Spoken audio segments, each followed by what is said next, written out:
আসসালামু আলাইকুম, welcome to learning IT HD. আর সাথে থাকছি আমি মাসুদ মিলন। আপনি কি গুগল ট্রান্সলেটের সব ফিচার সম্পর্কে জানেন? যদি না জেনে থাকেন তাহলে এই ভিডিওটি আপনার জন্য। চলুন তাহলে স্ক্রিন থেকে দেখে নেই গুগল ট্রান্সলেটের নানাবিধ ব্যবহার, যা আপনার কাজকে অনেক সহজ করে দেবে। তো এটি করার জন্য আপনাকে যে কোনো একটি ওয়েব ব্রাউজার চালু করতে হবে। আমি আমার কম্পিউটার থেকে গুগল ক্রোম ওয়েব ব্রাউজারটি চালু করছি।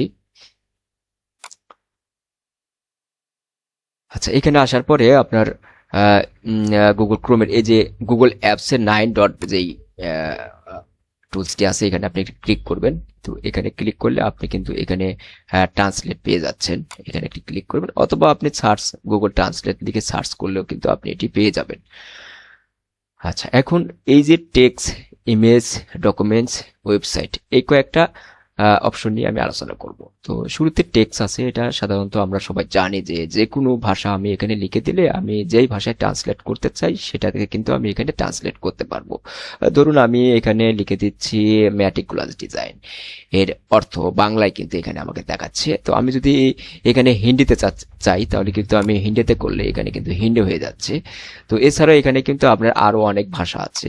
এখানে আপনার আরো অনেক ভাষা আছে, আপনি যেই ভাষাতে ট্রান্সলেট করতে চাচ্ছেন আপনি কিন্তু সেই ভাষার উপরে একটা ক্লিক করলে আপনি এই ভাষাতে পেয়ে যাচ্ছেন। তো আমি এটা বাংলাতে চাচ্ছি, বাংলায় লিখলাম। তো আমি যদি এটা শুনতে চাই যে এই শব্দটা কি, তো আমি কিন্তু এখানে স্পিকারে যে চিহ্ন দেওয়া আছে, আইকন দেওয়া আছে, আপনি জাস্ট এখানে একটা সূক্ষ্ম ক্লিক করবেন। নকশা, দেখুন এখানে কিন্তু সূক্ষ্ম নকশা, আমি যদি এটাতে উচ্চারণটা দেখতে চাই আমি কিন্তু এখানে ক্লিক করলেই এটা পেয়ে যাচ্ছি।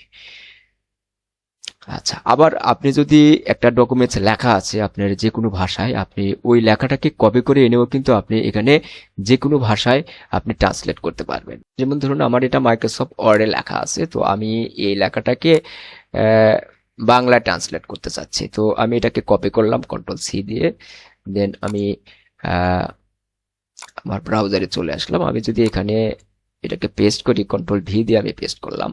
তো পেস্ট করলে এটা কিন্তু আপনি দেখুন বাংলায় ট্রান্সলেট করে দিয়েছে। আপনি যদি ইংলিশে করতে চান আপনি কিন্তু এখানে ইংলিশেও করতে পারবেন বা হিন্দিতে করতে পারবেন। তো এটা যদি আপনি শুনতে চান তাহলে আপনি এই স্পিকারের আইকনে একটা ক্লিক যানজট। করলেন। বাংলাদেশের বড় শহর ও শহরগুলিতে যানজট একটি সাধারণ বিষয়। দেখুন এটা কিন্তু আপনি শুনতেও পাচ্ছেন এখানে ক্লিক করে। তো এভাবে আপনি যদি হিন্দিতে করতে চান আপনি হিন্দিতে ক্লিক করলেন, দেখুন কিন্তু হিন্দি ভাষায় এটা কনভার্ট হয়ে গেছে। আপনি এটা কপি করে আপনি কিন্তু আপনার ডকুমেন্টসে নিতে পাচ্ছেন। তো আমি এখানে কপি করলাম, কপি করার পরে আমি যদি মাইক্রোসফট ওয়ার্ডে এখানে আমি নিতে চাই তো আমি এখানে জাস্ট নিয়ে এসে কন্ট্রোল ভি দিয়ে পেস্ট করলাম। দেখুন এখানে কিন্তু পেস্ট হয়ে গেছে। তো এখন আমরা একটা ইমেজের ভাষা চেঞ্জ করা শিখবো। তো আমি ইমেজটি নিয়ে আসছি। এখানে ইমেজ নিয়ে আসার জন্য ব্রাউজ ইওর ফাইল এখানে একটা ক্লিক করতে হবে। আমি এখানে ক্লিক করলাম, আমি এই ইমেজটাকে ওপেন করলাম। এখন আমার এই ইমেজের ভাষা কিন্তু বাংলা। তো আমি চাচ্ছি এখানে এটাকে আমরা ইংলিশে কনভার্ট করব। তো আরেকটা যে বিষয় সেটা হচ্ছে শো অরিজিনাল। এখানে কিন্তু আপনার ক্লিক নাও থাকতে পারে, এরকম থাকতে পারে। তো এরকম যদি থাকে তাহলে সেই ক্ষেত্রে আপনি এখানে শো অরিজিনাল এখানে একটা ক্লিক করবেন। ক্লিক করলে পরে আপনার এটা আসবে। আচ্ছা, যদি সরাসরি আপনার এরকম আসে তাহলে তো হলোই। তো এইখানে দেখুন আমার ইমেজের যে ভাষা সেটা কিন্তু বাংলা। তো আমি চাচ্ছি এটাকে ইংলিশে ট্রান্সলেট করতে। তো আমি এর জন্য ইংলিশে এখানে ক্লিক করলাম। দেখুন এটা কিন্তু অলরেডি ইংলিশে কনভার্ট করে দিয়েছে। আবার আপনি যদি চান যে এটা আপনি হিন্দিতে করবেন তো সেক্ষেত্রে আপনি কিন্তু এখানে হিন্দিতেও করতে পারেন, যে হিন্দিতে ট্রান্সলেট করে দিয়েছে। আপনি চাইলে এই টেক্সটটাকে আপনি এখানে যে লেখাগুলো আছে ইমেজের সেই লেখাগুলোকে কিন্তু আপনি কপি করতে পারেন। তো সেটি করার জন্য আপনার এই যে কপি টেক্সট যেটা লেখা আছে আপনি এটাকে কপি করলেন। কপি করার পরে আপনি যে কোনো আপনি ওয়ার্ড ডকুমেন্ট অথবা যে কোনো ইয়েতে আপনি কিন্তু এটাকে পেস্ট করতে পারবেন। আমি এখানে একটি টেক্সট ডকুমেন্ট নিচ্ছে, আমি এই টেক্সট ডকুমেন্টসের ভিতরে আমি এই লেখাটাকে পেস্ট করব।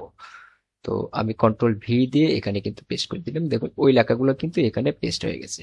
আপনি মাইক্রোসফট ওয়ার্ডেও কিন্তু এটাকে পেস্ট করতে পারেন। আচ্ছা, এরপরে আপনি যদি এটাকে ডাউনলোড করতে চান তো সেক্ষেত্রে আপনার কিন্তু এখানে ডাউনলোড ট্রান্সলেশন এইখানে আপনি একটা ক্লিক করবেন। তো আমি এখানে সিম্পলি ক্লিক করে দিচ্ছি। তো ক্লিক করলে কিন্তু এটা অলরেডি ডাউনলোড হয়ে গেছে। আমি যদি এখান থেকে শো ইন ফোল্ডার করি তাহলে কিন্তু আমি আমার এই ইমেজটাকে কিন্তু দেখতে পাচ্ছি। দেখুন এটা আবার বাংলায় ছিল, এখন কিন্তু আমি এখানে হিন্দিতে দেখতে পাচ্ছি। তো এভাবে যে কোনো ইমেজ, আপনার ইমেজের মধ্যে যে লেখাগুলো সেই লেখাগুলোকেও কিন্তু আপনি বিভিন্ন ভাষায় চেঞ্জ করতে পারবেন। আমার ইমেজটা কিন্তু ঠিক থাকলো, জাস্ট লেখাগুলো কিন্তু চেঞ্জ হয়ে গেল, ডিজাইনটা কিন্তু আবার ঠিক আছে। আচ্ছা, এরপরে আমরা যেটা শিখবো সেটা হচ্ছে ওয়েবসাইট ট্রান্সলেট করা। তো আমি এটা কেটে দিচ্ছি। ওয়েবসাইট ট্রান্সলেট করার জন্য আপনি ওয়েবসাইটের এই অপশনে একটি ক্লিক করবেন। ক্লিক করার পরে এখানে ওয়েবসাইটের লিঙ্কটি আপনাকে দিতে হবে। আচ্ছা, আমি এখানে একটি ইংলিশ ওয়েবসাইটের লিঙ্ক দেব, যেটাকে আমি বাংলায় ট্রান্সলেট করব।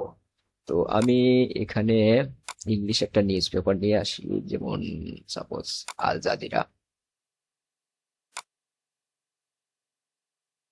আল জাজিরা এটা কিন্তু একটি ইংলিশ নিউজ পেপার। তো আমি চাচ্ছি এটাকে বাংলায় ট্রান্সলেট করে দেখতে।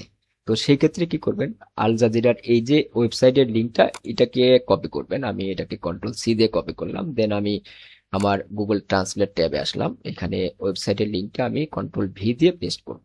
তো পেস্ট করার পরে আমরা এখানে যদি ক্লিক করি ট্রান্সলেট, এই ট্রান্সলেটে একটা ক্লিক করার সঙ্গে সঙ্গে কিন্তু এটা আপনাকে বাংলায় করে দেবে।